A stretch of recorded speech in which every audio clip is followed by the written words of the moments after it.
Let me tell you something that doesn't sit right with me. Jude Bellingham, one of England's marquee midfielders, is not in the current England squad. Yes, you heard that right.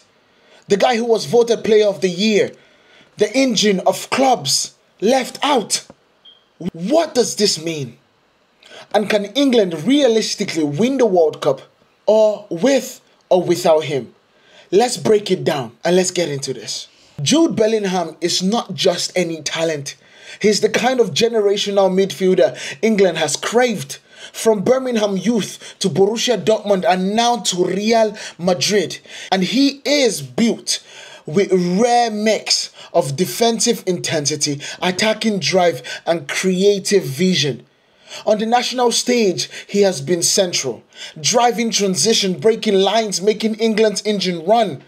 So when a name like that is omitted, that has to become a headline.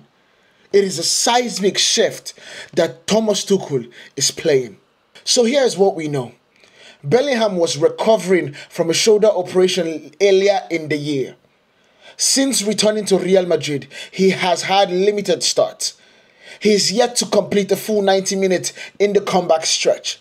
England's manager Thomas Tuchel decided to stick largely with the squad of previous camps.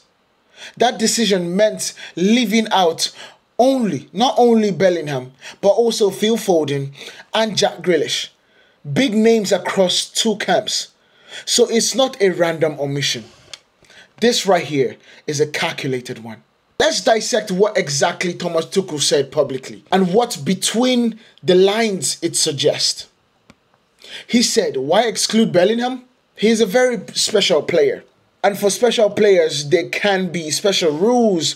But for this camp, we decided to stick with the same team. Then he added that Bellingham hasn't gathered full rhythm yet and has not finished a full match, having started only once since his return. He added that Bellingham hasn't gathered full rhythm yet and hasn't finished a full match, having started only once since his return. Regarding personal conflict, Tuchel denied any personal issue. There is no problem between me and Jude. No personal problem in the nomination. He emphasized that the decision is sporting and not emotional. When pressed whether England is stronger with Bellingham, Tuchel implicitly agreed, but insisted football is a team game. You can't depend on one player. He said there is no guarantees in selections. The competition is on. Just because you are special doesn't mean selection is assured. What does this tell us? Tuchel is drawing the line. Stars don't outrank form, and even icons must earn their spot. Surprisingly, the omission landed like a bomb. Critics have called it career-threatening for Bellingham. Some see it as a power move, an assertion of authority, Tuchel reminding that nobody is untouchable. Others emphasize a player returning from injury, lacking match rhythm. Maybe it's cautious, maybe it's wise. Fans argue if someone like Bellingham can be dropped for form, then all should be judged equally. But there's another layer. Internal dynamics. Tuchel previously made comments framing aspects of Bellingham's behavior as concerning. While he apologized, it is possible trust or alignment between manager and stars matters behind the scenes. So the omission may carry technical, physical, and relational weight all at once. Let's weigh in on the pros and cons. The risk. What England loses. Loss of a world-class engine and creativity, of course. Leadership presence in big moments. Psychological blow.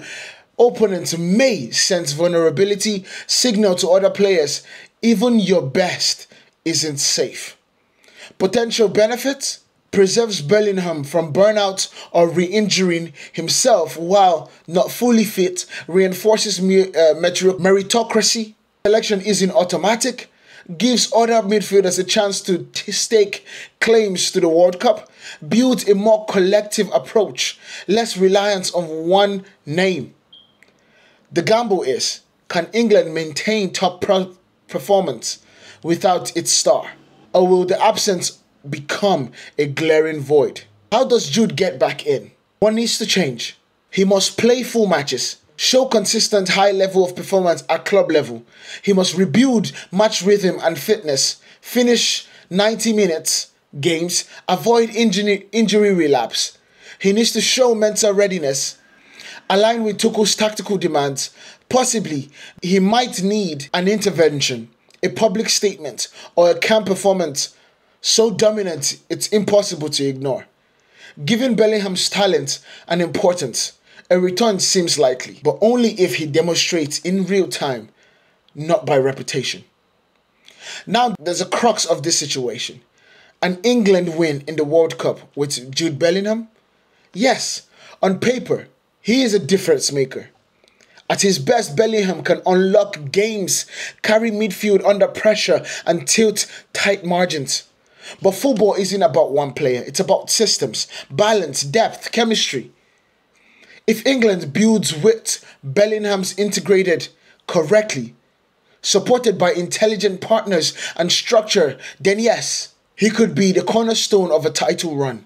If they expect him to carry everything or fall apart when he's off form or injured, no, that's a weakness. So the real question isn't just with or how, but how. How will England manage roles, rotate, build trust so that Bellingham's inclusion is an additive, not a disruptive? Can England win the World Cup with Jude Bellingham? I believe they can, if every component around him is built to support, not lean on him. Let me know what you guys think. Jude Bellingham's omission is more than a shock. It is a test of Tuchel's philosophy, of England's identity, and of Bellingham's resilience. But it's not the end. It might be the start of even something greater, of a comeback. So the question is for you.